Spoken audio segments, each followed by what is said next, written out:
आप सभी का स्वागत करता हूँ एक नए सेशन में। उम्मीद है आप लोग सपोर्ट करेंगे मुझे। तो चलिए सवालों के दौर पे बढ़ते हैं। हमारा आज का पहला सवाल है 57 नंबर। 57 नंबर कह रहा है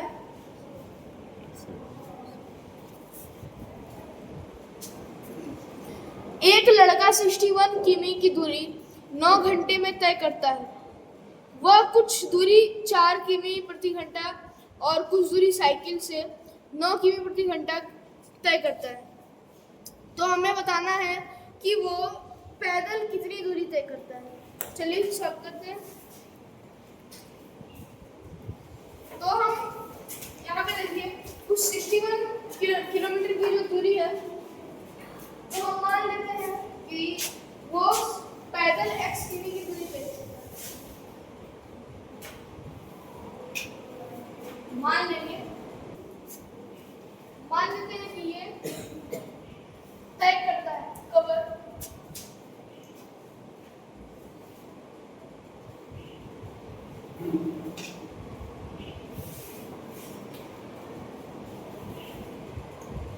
पैदल ये x किलोमीटर की दूरी तय करता है। तो फुट पे x किलोमीटर की दूरी तय करता है बाईसाइकिल पे।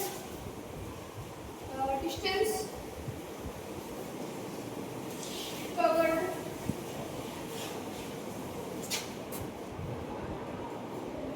बाई बाईसाइकिल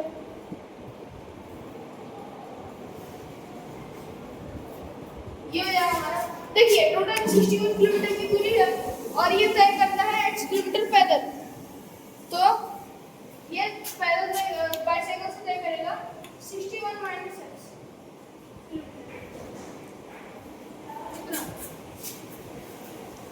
अब ये दोनों हमारा आ गया। अब हम क्या करेंगे कि जैसे कि हम लोगों ने मान लिया, तो हमें क्वेश्चन कह रहा है कि x किलोमीटर के क्या बोलते हैं बाईसाइकिल पैदल दूरी तय किया। तो समय हम क्या करेंगे, टाइम निकालेंगे। टाइम हमें टोटल समय हम बताए गए हैं 9 घंटे 9 आवर्स, और समय बराबर होता है, टाइम बराबर होता है दूरी बटे 4। दूरी मीन्स डिस्टेंस बाय टाइम, समय और स्पीड, डिस्टेंस बाय स्पीड। तो डिस्टेंस है x किलोमीटर और इसका स्पीड जो हमें दिया गया है वो है 4 kmph 4 किलोमीटर पर आवर की जो स्पीड है, प्लस हमें फुल समय निकालना है, प्लस कर दीजिए बाईसाइकिल का जो टाइम लगेगा बाईसाइकिल से कवर करने में। तो यहाँ पे हो गया 61 माइनस x दूरी हो गया, और इसकी स्पीड हो जाती है यहाँ पे ऊपर दिया हुआ है स्पीड इसकी 9 kmph 9 इक्वल्स टू 9 घंटा होना चाहिए इसका। तो इन दोनों का एलसीएम 36 हो जाएगा। अब यहाँ पे 9x प्लस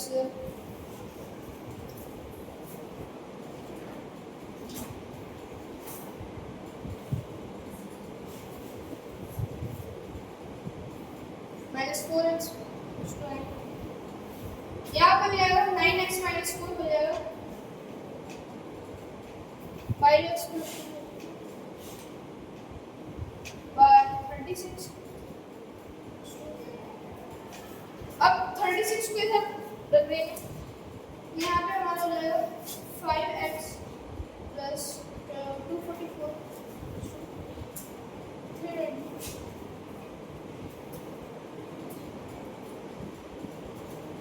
तो 5x इक्वल्स हो जाएगा 244 पे हम लिख दिए तो 324 में 244 बटेगा, तो हमारा बच जाएगा 5x इक्वल्स टू 0 इधर और यहाँ पे 8। 5 से ये 80 कट जाएगा 16 बार में, इसलिए x इक्वल्स टू 16। हमें x से निकालना था कि वो पैदल कितना दूर तय करता है, तो हमारा x का वैल्यू आ गया 16। उम्मीद करता हूं इस सवाल आपको समझ में आ गया।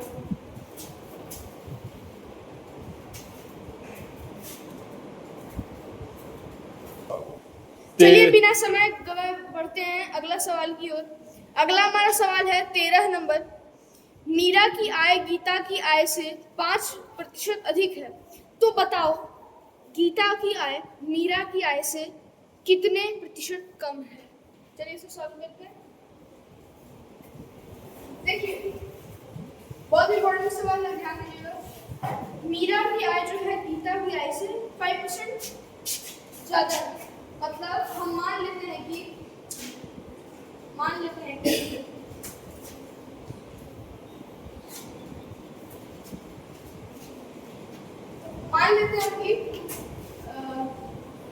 जो गीता की आय है वो 100 है।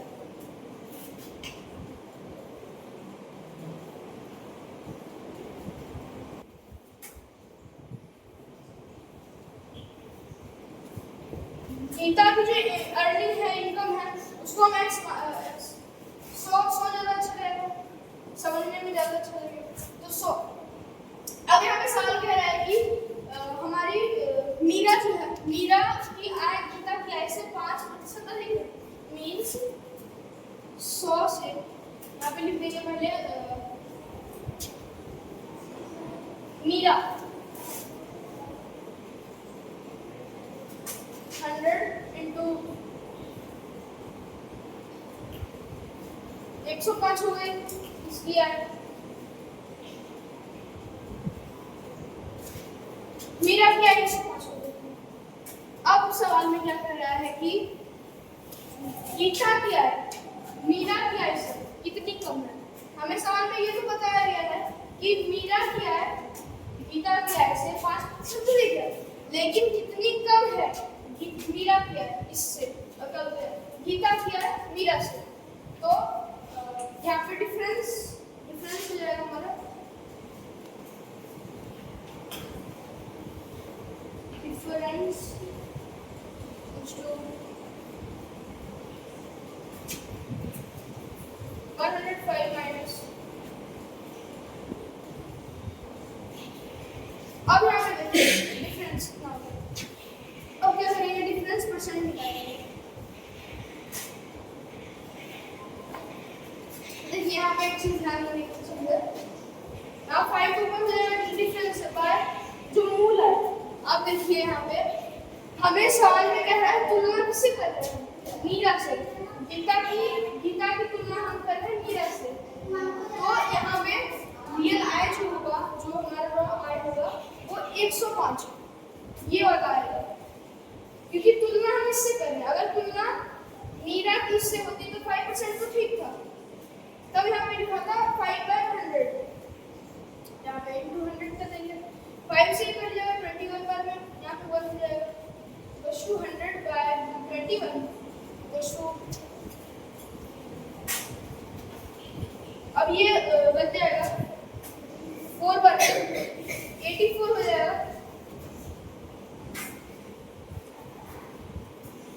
100 में 84 घटा देंगे तो हमारा आ जाएगा टोटल 16। इतना परसेंट। चाहे तो इसको आप पॉइंट में बदल सकते हैं या फिर ऐसे भी। उम्मीद करते हैं सवाल आपको समझ में आ गया होगा। चलिए हम पढ़ते हैं अपने अगले सवाल की ओर। अगला हमारा सवाल है 56 नंबर। 56 नंबर कह रहा है यदि किसी त्रिभुज में 2 उसका जो एंगल है A 2 into angle A equals to 3 into angle B equals to 4 into angle C. तो हमें वैल्यू निकालनी है एंगल सी की। चलिए इसे सॉल्व करते हैं। तो देखिए सबसे पहले जो हमें बताया गया वो लिखेंगे 2 into angle A equals to 3 into angle B equals to 4 into angle C. हमें निकालना है सी का वैल्यू। तो हम क्या करेंगे, यहाँ पे सभी का जो ए का वैल्यू होगा, बी का वैल्यू होगा, उसको हम सी के अनुरूप निकालेंगे, जिससे कि जब हम इसको सॉल्व करेंगे तो हमारा वैल्यू सी का निकलेगा, ना कि ए और बी का। तो A 2a equals to 2 into angle A equals to 4 into angle C means angle A बराबर 2 into एंगल सी। ये हमारा ए का वैल्यू आ गया सी के वैल्यू। अब हम क्या करेंगे, बी का वैल्यू निकालेंगे।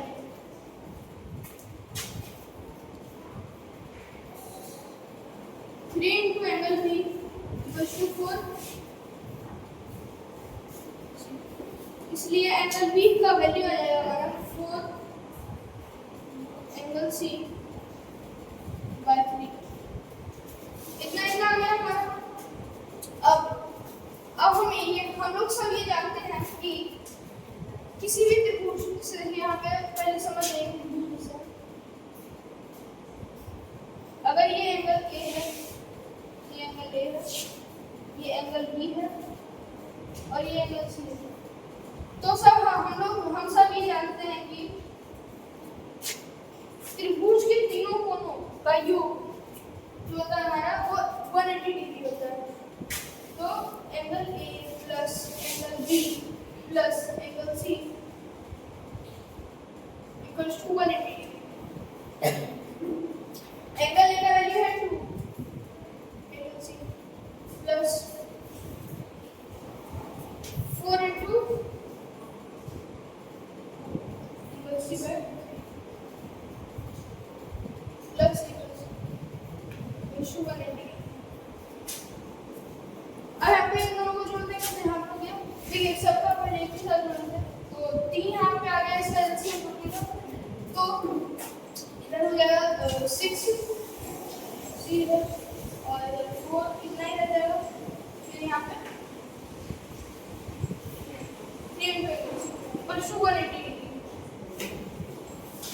अब इनसे को जोड़ देंगे 6 4 10 10 जोड़ 3 13 angle C 30 into angle C by 3 equals to 180 degree. अब 3 को क्या करेंगे इधर भेज देंगे तो हमारे पास आ जाएगा 13 into angle C equals to 180 into 3।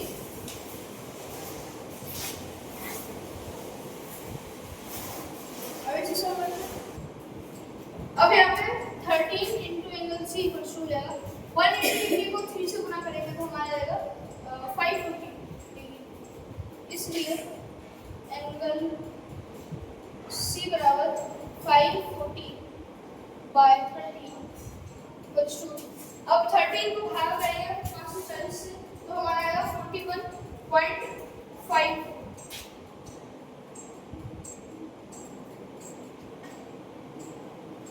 ये हमारा राइट आंसर। चलिए हमारा अगला सवाल है ये, हमें बताया गया है कि a का वैल्यू इतना है √3 माइनस √2 बाय √3 प्लस √2, तो a प्लस 1 बाय a का वैल्यू क्या होगा? बहुत आसान है। तो ये हमें क्या करना है, सबसे पहले ये a प्लस 1 बाय a निकालना है। a plus 1 by a equals to एक चीज यहाँ पे ध्यान दें, एक वैल्यू हमारे पास पता है तो हम इसको कैसे लिख देंगे √3 माइनस 1 बाय 3 प्लस √2, ये हमारा a का वैल्यू। अब 1 बाय a देखिए 1 बाय 3, अब a का वैल्यू यही चीज को a का वैल्यू को फिर से यहाँ पे बैठा देंगे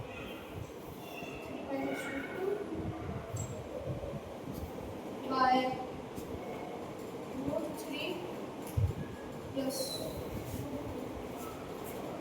इतना हो गया। अब यहाँ पे हो जाएगा √3 माइनस √2 बाय √3 प्लस √2 प्लस, अब देखिए यहाँ पे ये डिवाइड हो जाएगा, ठीक है। तो ऐसे में क्या होता है, ये नीचे वाला होता है इसका, ये ऊपर चला जाता है, यहाँ पे जाएगा √3 प्लस √2 बाय √3 माइनस 1।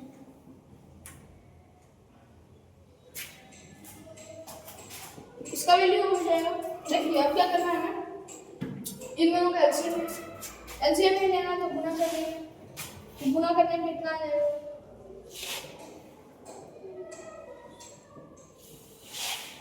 इंटू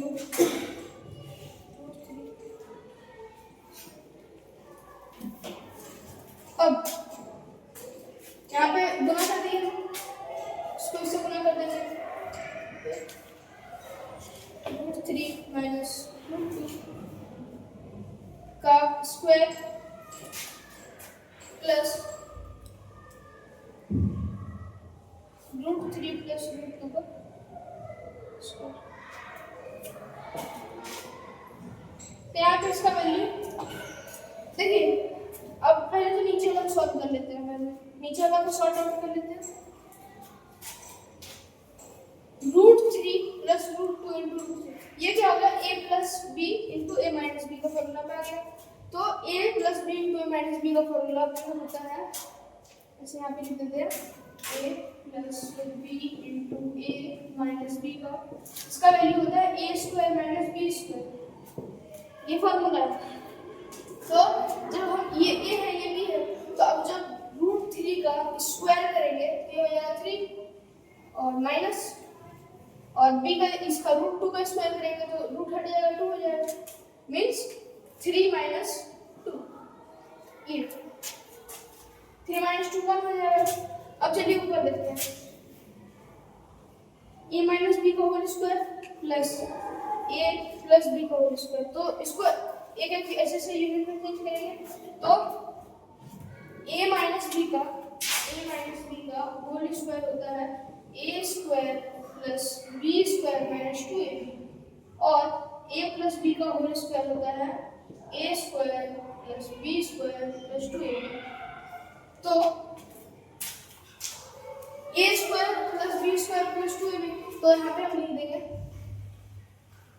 √3 का स्क्वायर 3 प्लस √2 का स्क्वायर 2 माइनस 2ab, तो 2ab वहाँ पे हो जाएगा 2 इंटू √3 इंटू √6, √3 इंटू √6 होता है √6, और √3 ऐसे √3 इंटू √2 कर देंगे, यहाँ पे आना चाहिए हमारा √6, 3 इंटू 2 हो जाएगा 2।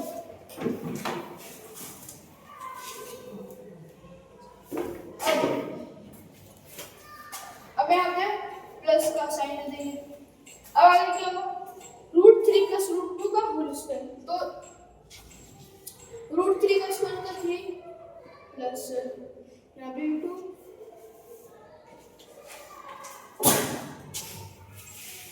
अब यहाँ पे आ जाता है प्लस 2ab,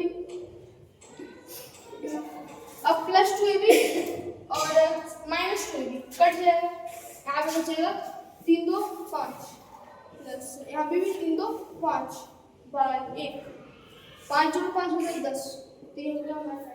उम्मीद करता हूँ ये जो पूरा सवाल आप लोगों को इस फॉर्मूला से याद रह गया होगा और सवाल समझ आ गया होगा। अगला हमारा सवाल है 14 नंबर 14, 15 गैलन मिश्रण में शहद और पानी का अनुपात 2:1 है। 5 गैलन और पानी मिलाने पर शहद और पानी का अनुपात क्या होगा? चलिए इसे सॉल्व करते हैं। एक गैलन है, ऐसा कुछ गैलन है, ठीक है, ऐसा कुछ गैलन है और इसमें 15 लीटर जो है शहद और पानी का मिक्सचर है, इसमें डला हुआ है। तो अब हमें बोलता है कि अगर ये 15 लीटर का है, ठीक है, तो यहाँ तक भरा हुआ है 15 लीटर, ठीक है, ये 15 लीटर ऑफ मिक्सचर, यह शहद और पानी का मिक्सचर, इसका शहद और पानी का अनुपात है 2:1। मतलब अगर इस गैलन में 3 लीटर पानी होता, मतलब 3 लीटर मिक्सचर होता, मतलब 2 लीटर शहद था और 1 लीटर पानी है, ऐसा समझिए। तो सबसे पहले तो पानी और शहद को मान लेंगे, उस गैलन में है शहद हनी हो गया 2x और वाटर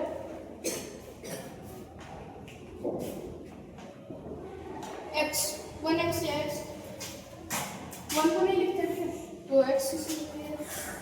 अब मिक्सचर है दोनों, ठीक है, तो जो गैलन में हमारे पास है वो मिक्सचर है, तो हम मिक्सचर करने के लिए क्या करेंगे? हमें किताब में बताया गया है कि मिक्सचर है 15 लीटर का, अकॉर्डिंग टू क्वेश्चन दोनों को अगर हम जोड़ देते हैं तो हमारा आना चाहिए 15 लीटर, जबकि हमारा आता है 3x, मतलब 3x का वैल्यू है 15, 3 से 5 15 कट जाएगा 5 बार में, इसलिए x का वैल्यू आ गया 5, x का वैल्यू हमारा आ गया 5।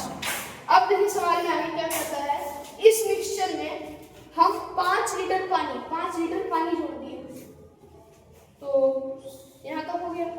मीन्स इसका जो अभी कैपेसिटी था वो 20 हो गया। या फिर ऐसे समझिए कि अनुपात हमें निकालना है, बाद में शहद पानी का। तो अगर देखिए ऐसा अनुपात है, दो x इधर बाय पानी पड़ रहा है, पानी 5 लीटर में ना, ठीक है, 2x 5 ये क्या है, न्यू है, ये न्यू रेशियो हो जाएगा। न्यू रेशियो ये क्या निकाल रहे हैं, नया अनुपात हमें पूछना है कि अब 5 लीटर पानी मिलाने के बाद जो उसका होगा, मतलब जो मिक्सचर का अनुपात होगा शहद और पानी का, वो कितना हो जाएगा। तो शहद और पानी के उस मिक्सचर में हम 5 लीटर जो है मिलाए, तो ये क्या है, हनी बाय वाटर, ठीक है। इसलिए हनी रेशियो बाय वाटर नया वाला हो जाएगा बढ़ के, देखिए 5 का वैल्यू हमने निकाला था x बराबर 5 बोलिए या 5 बराबर x बोलिए, तो 5 का मान अगर x है तो 2x बाय, यहाँ पे x था, x plus x equals to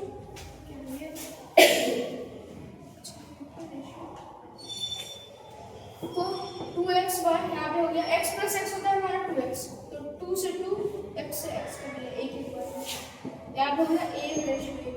यही हमारा जो है राइट आंसर। उम्मीद करता हूँ इस वाला आपको समझ में आ गया। अगला हमारा क्वेश्चन है 52 नंबर। 52 नंबर कह रहा है कि अमर ने अपने समय का 3/8 भाग समय विज्ञान के अध्ययन में लगाया। जितना समय उसने विज्ञान के अध्ययन में लगाया उसका 2/5 उसने अंग्रेजी के अध्ययन में लगाया। तो हमें पूछ रहा है कि अमर ने अंग्रेजी के अध्ययन में अपना कुल कितना भाग समय लगाया। चलिए सॉल्व करते हैं।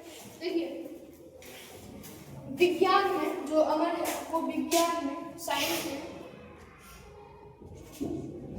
में लगा देता है अपना समय टोटल 3/8 भाग समय लगा देता है वो अपने पढ़ने के समय का। अब क्या पता है हमें निकालना है कि अंग्रेजी में कितना समय लगाता है। तो ये कहता है कि जितना समय वो विज्ञान पढ़ने में लगाता है उसका 2/5, मतलब 3/8 होगा 2/5। यहाँ पे हो जाएगा हमारा 2 से कटेगा 4 हो गया 3/20 भाग जो समय है वो अपना अंग्रेजी पढ़ने में लगाता है। उम्मीद करता हूँ सवाल आपको समझ में आ गया।